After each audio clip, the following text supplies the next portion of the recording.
Hello everyone. তো বর্ষাকালে সকলে কেমন আছো? তো বর্ষাকালে আমাদের ছিল ফিস্টি। বর্ষাকালে ফিস্টি মানে বৃষ্টি তো হবেই, তাই না? তো সকাল সকাল রেডি হয়ে কোচিংয়ের সামনে চলে এসেছিলাম সাইকেল রাখতে। তো কোচিং থেকে আমাদের ছিল টোটো শেয়ার করে দিয়েছিলেন। তো আমরা যাব এখন টোটোয় করে শিবপুর, উদয়নারায়ণপুর শিবপুরে আমাদের ফিস্টটা ছিল। আর এখানে সব থেকে আকর্ষণীয় যেটা ছিল, প্রচণ্ড পরিমাণে গাছ এখানে। তো একটা বড় পুকুর ছিল আর তার পাশেই আমাদের পিকনিক স্পটটা ছিল। এটা পিকনিক স্পট বলাটা ভুল হবে। পিকনিক স্পট তো যেখানে মানুষের প্রচুর ভিড়, যেখানে মানুষ যেতে বেশি পছন্দ করে। তো আমার তো সব থেকে ভালো লেগেছিলো এখানে যেটা, এখানে প্রচণ্ড পরিমাণে গাছ ছিল, প্রচণ্ড পরিমাণে গাছ।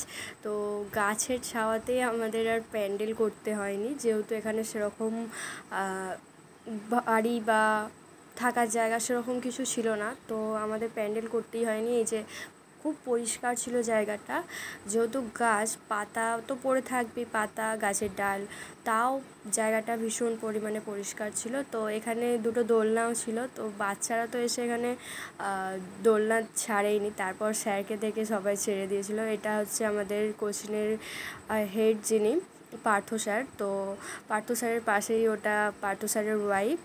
আর এখানে স্যারকে তো যে যেমন ইচ্ছা দোল দিচ্ছিল, স্যার তো আমাদেরকে কিছু বলতে ছাড়েনি। স্যার তো ভীষণ ভয় পাচ্ছিলেন। তো আমাদের মেয়েদের তো যেমন ইচ্ছা বলেছেন। তো স্যার যে এতটা ভয় পায় জানতাম না। তো তারপরে এখানটা চারিদিকটা আমরা একটু ঘুরে দেখছিলাম।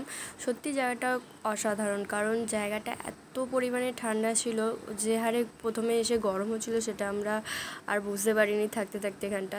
আর এই যে আমার পিছন দিকে যে কালো কালো বস্তা বা বাক্স মতো দেখলে, ওইগুলো ছিল মৌমাছি। তো প্রথমে ওখানে ভিডিও করতে গিয়েছিলাম, তারপরে দেখলাম যে ওটা মৌমাছির চাষ হয়।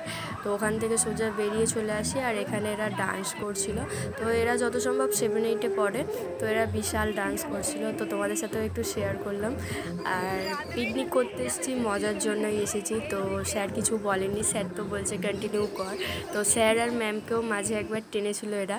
তো সবাই একটু ব্যস্ত ছিল, তাই এদের সাথে আর কেউ ডান্স করেনি, এরা নিজেরাই ডান্স করছিল। তো ডান্স করতে করতে তখন প্রায় বাজে 12:30। তো এরা এত পরিমাণে ডান্স করছিল যে রাঁধুনি যে ছিলেন আমাদের, তিনি তো এদের ডান্স দেখতেই ব্যস্ত ছিল। রিয়া তো বলছে যে রাঁধুনি মনে হয় রান্নায় নুন দিতে ভুলে যাবে। তো তারপর সব থেকে একটা বাজে ব্যাপার হয়ে গিয়েছিলো, এরা যখন ডান্স করছে সেই টাইমে একবার বৃষ্টি এসেছিলো।